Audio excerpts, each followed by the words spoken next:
diş, diş, diş. Yeni bir diş macunu aldım.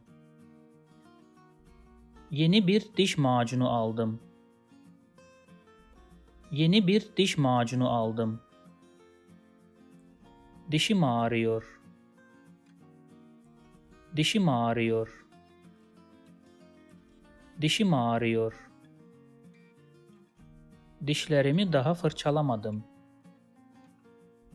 Dişlerimi daha fırçalamadım. Dişlerimi daha fırçalamadım. If you like this video, please subscribe to my channel below for more videos on Turkish grammar, vocabulary, and pronunciation. Also, if you think this video can benefit somebody else, please share it with them. Last, if you have any comment or request, please provide your feedback in the comment section below and I'll do my best to respond as soon as possible.